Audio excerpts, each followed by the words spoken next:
watching NBC5 News at 6. We begin with breaking news in Fort Worth. This is a live picture of I-30 at Hewlin. Now, this is east looking toward downtown. An accident involving multiple vehicles has several lanes on both sides of the highway closed right now. We know at least one person has been transported to the hospital. Again, this is I-30 in Hewlin. Now, if you're familiar with this area, it's near Arlington Heights High School across from Central Market.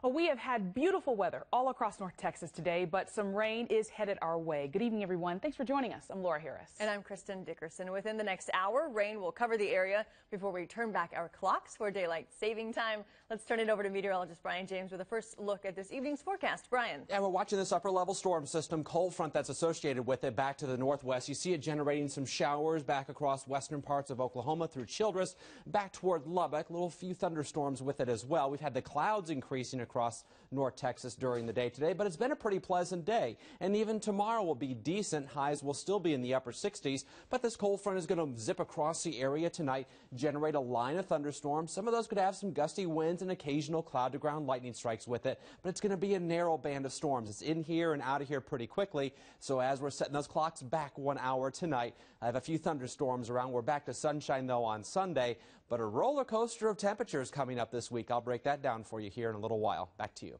Brian, thank you. Well, we have just received new surveillance footage of a deadly overnight robbery in Garland. We want you to take a close look at these suspects. Police say a 21-year-old male was shot on Cedar Drive last night. The family provided this video, and you can see the 4 suspects in black hoods and guns approach the victim.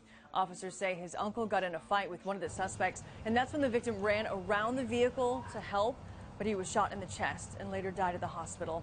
Police are still looking for the 4 men and say the investigation is ongoing. And Fort Worth police are investigating a bizarre shooting that also happened overnight. Officers responding to a call at the Greenview Inn on Jacksonboro Highway.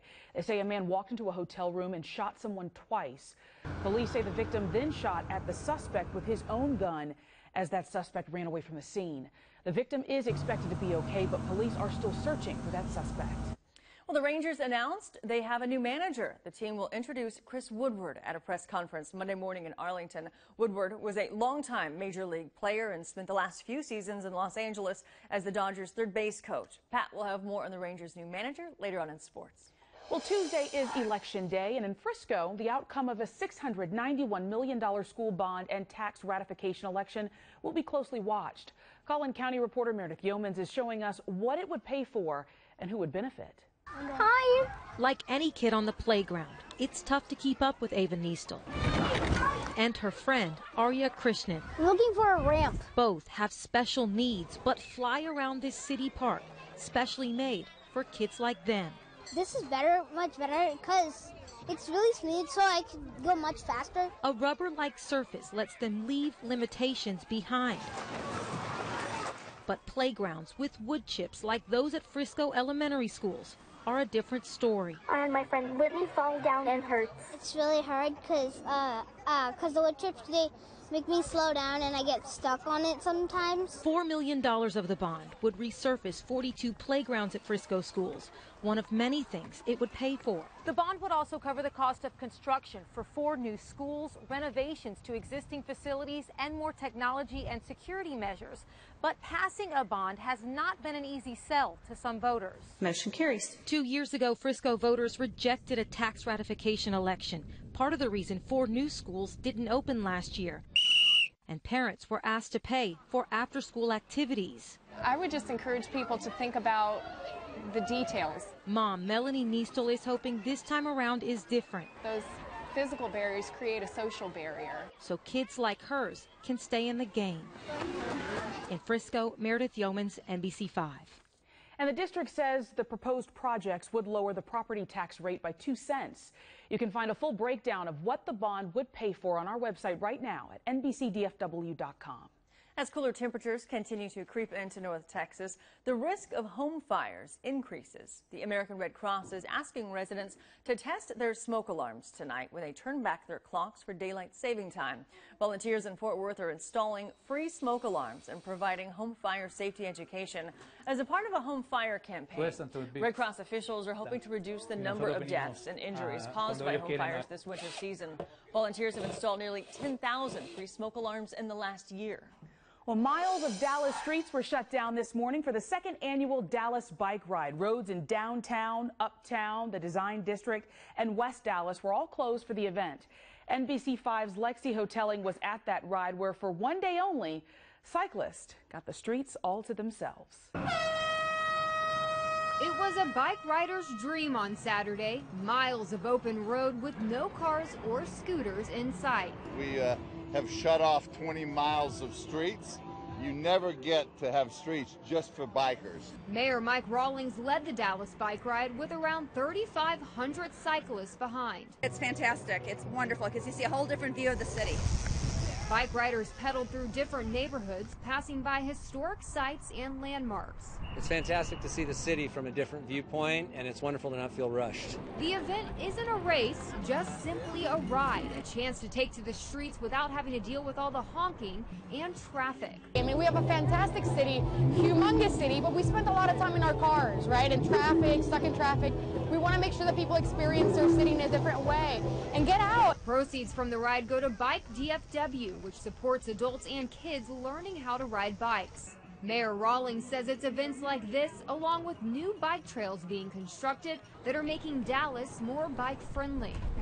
We're going to have one of the biggest bicycle loops in the country once we get it built. We've got the money for it now. We're trying to make our streets more bikeable.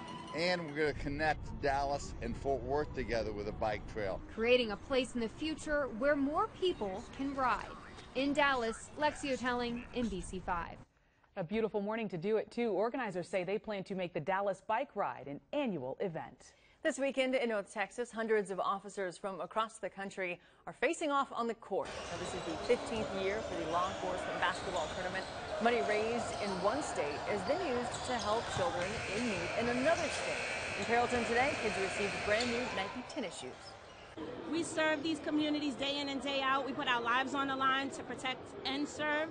And it's nice to have them come out and watch us play as we de-stress. You know, it's our only de-stressor where we all get together from different states just to show the brotherhood that we have. And it's our way of giving back. The tournament continues tomorrow at Advantage Sports Complex. Well, the biggest school district in North Texas is showing off all it has to offer at Discover Dallas ISD. The one-stop school shopping experience is a chance for families to learn about the more than 60 specialty schools that the district is offering. Some of the options include Montessori programs, our magnet schools, which are very popular in the nation. We've had a couple of them that have made the list nationwide as being the top magnet programs in the U.S., so that's something that we love to tout. In addition to that, we have our early learning programs. The application period continues through January 31st for the 2019-2020 school year. Dallas is getting ready to host some art lovers from around the globe, and that is happening this weekend. This is what Aurora, Dallas looked like last year. Between 30 and 50,000 people will gather downtown for this event this year, which is starting tonight. Well, that is where you will see 17 installations from artists creating works out of light, video, and sound. And that's kind of the root of what all art should do, is ask a question and create a conversation and a dialogue between the people. And City Hall will serve as the centerpiece. Aurora, Dallas starts at 7 p.m. and runs through 2 a.m. The City of Dallas will close a number of streets to accommodate the exhibits and the crowds. We have a list on NBCDFW.com. Well, I want you to take a look at this. Earlier today in New York City, Macy's unveiled some of its newest balloons to be featured in this year's Thanksgiving Day Parade. They include Goki from Dragon Ball Super, Broly, and the Elf Stars of the Christmas Chronicles. At Macy's Balloon Fest, the parade's newest additions are test flown or driven to make sure the balloons are ready for their debut. You can watch the annual Macy's Thanksgiving Day Parade right here on NBC5. Well, coming up, details on a major shutdown affecting traffic in Arlington. We'll tell you how this closure could impact your remaining weekend plans. Oh, we have temperatures on their way down tomorrow thanks to a cold front, some showers and storms in between. So a lot going on in the weather this week. I'll break it all down for you coming up after the break. And a snake found in a donation bin at a Fort Worth Goodwill is now back home with its owner. We'll take a look at their reunion months in the making.